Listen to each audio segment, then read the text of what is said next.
Mesdames et messieurs, chers téléspectateurs, bonsoir. Vous suivez la chaîne TV du ministère international Les Vrais Adorateurs. Ici, votre animatrice Laurel Kwame. Ce soir, nous recevons notre maman, la prophétesse Véronique Tano, avec nous sur ce plateau.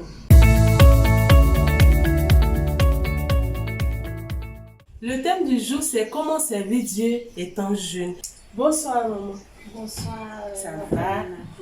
Tu es toute belle. Ok. Nous te recevons encore et on est habitués maintenant. Ouais. Donc, ce soir, vous allez nous parler de la vie chrétienne étant jeune. D'accord. De comment se comporter. D'accord. Bonsoir à tous les téléspectateurs et téléspectatrices de Mideva TV. Voilà. Nous sommes encore réunis ce soir pour parler de notre Seigneur. Le point clé qui nous réunit, c'est le Seigneur Jésus-Christ de Nazareth. En tant que servant de l'Éternel, en tant que serviteur de Dieu, en tant que fils et fille de Dieu, voilà. Et le thème, c'est quoi? Comment servir Dieu étant jeune. Voilà. Et j'aimerais aussi dire que, en tant que chrétien, il y a une différence. Et en tant que serviteur de Dieu, il y a une différence. Donc, en ce qui concerne le service de Dieu, ceux qui sont appelés au service sont différents de ceux qui sont appelés chrétiens ou fidèles. Voilà. Donc, aujourd'hui, je pense qu'on va parler des appelés, des serviteurs, des servants de Dieu, ceux qui sont appelés au sacerdoce. Donc, pour dire vrai, D'abord, excusez-moi, d'abord pour mieux entrer dans le but du sujet, on aimerait savoir, étant une jeune fille, quand on dit jeune, peut-être à partir de 20 ans, 21, 25, jusqu'à 30, tu te dis, je suis encore jeune. J'ai encore de l'âge pour profiter de la vie, comme on le dit dans nos jargon. Donc, c'est comment motiver quelqu'un qui pense être jeune, qui n'a pas le droit de se donner à Dieu. Et quand même, quand il va venir aussi dans la maison du Seigneur, comment il doit se comporter avec sa tenue qu'il porte, avec son comportement, comment arriver à le convaincre qu'il peut venir au Seigneur sans complexe. Voilà, sans complexe, et même étant jeune. Bon, d'abord, moi, j'aimerais dire que le fait d'être un être humain, on doit se mettre dans notre esprit qu'on a un créateur. On a un créateur qu'on lui doit adoration et louange. Donc, il a dit à Jérémie, depuis que tu étais dans le sein de ta mère, je t'avais choisi, je t'avais appelé. Donc, il n'y a pas d'âge pour servir Dieu. Dès que tu nais, que tu es un enfant, tu nais, tu sors du sein de ta mère, tu es appelé à servir Dieu. Voilà. Ça, les enfants. Oui, je parle à tous ceux qui sont appelés serviteurs et servants de Dieu. Tous ceux qui sont nés d'une femme et d'un homme, qui naissent. Il n'y a pas d'âge pour servir Dieu. Voilà, pour dire qu'à partir de 21 ans, moi je veux vivre ma vie. On n'a pas de vie. On a de vie qu'en Jésus-Christ de Nazareth. On a de vie qu'en étant en train d'adorer ton Dieu, en train de le servir. D'accord? Christ, avant qu'il ne naisse, déjà, Dieu avait libéré une destinée sur lui pour venir sauver l'humanité. Donc, tout enfant qui vient a un but pour lequel il vient, une mission pour laquelle elle est venue. Amen, amen. Donc, il n'y a pas d'âge. Même depuis dans le sein de ta mère, tu es appelé à servir Dieu. Pour comment servir Dieu, c'est-à-dire faire la différence la différence entre un chrétien et servir Dieu. Ce sont les mêmes ou c'est une partie qu'on doit comprendre aussi. Ok. Je veux dire qu'il y a une différence parce que le serviteur de Dieu est différent du chrétien. Mais eux tous sont des appelés. D'accord? Eux tous sont des appelés.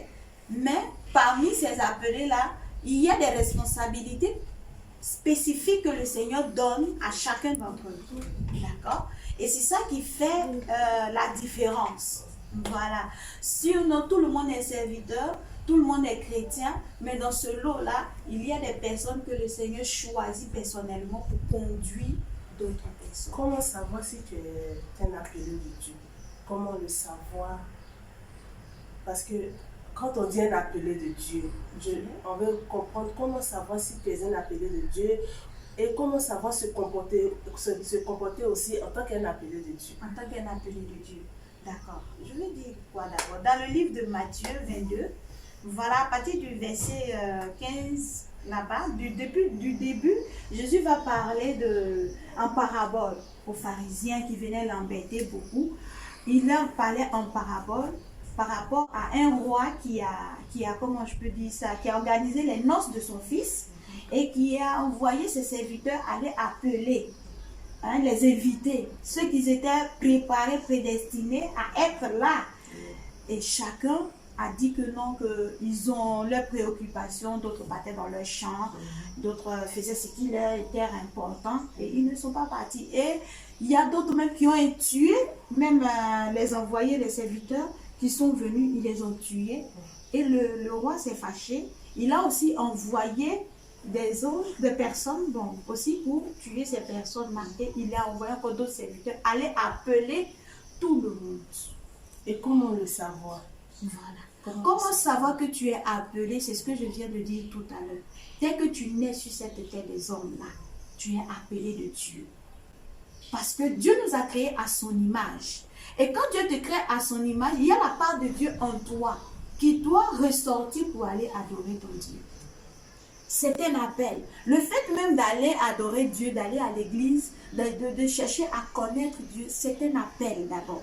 Et parfois on dit, tu restes dans la vie, le monde, il y a des brigands que Dieu utilise et ils deviennent même les plus grands pasteurs, les plus grands prophètes. C'est-à-dire dans cette vie où ils ne savaient pas encore qu'ils étaient appelés de Dieu, comment ça arrive à se manifester à eux? Comment vous avez su que là c'était le temps de l'appel de Dieu était sur vous à l'instant? Voilà, je veux d'abord faire comprendre que Dieu parle. Le Dieu qui nous a créés, il est esprit mais il parle. Voilà. Et toute personne qui a l'appel de Dieu sur sa vie, soit l'enfant même dans le sein d'abord de sa mère, il aura une révélation sur la vie de l'enfant. Dieu va dire peut-être à la mère que l'enfant que tu portes là, il vient pour telle mission pour lui servir.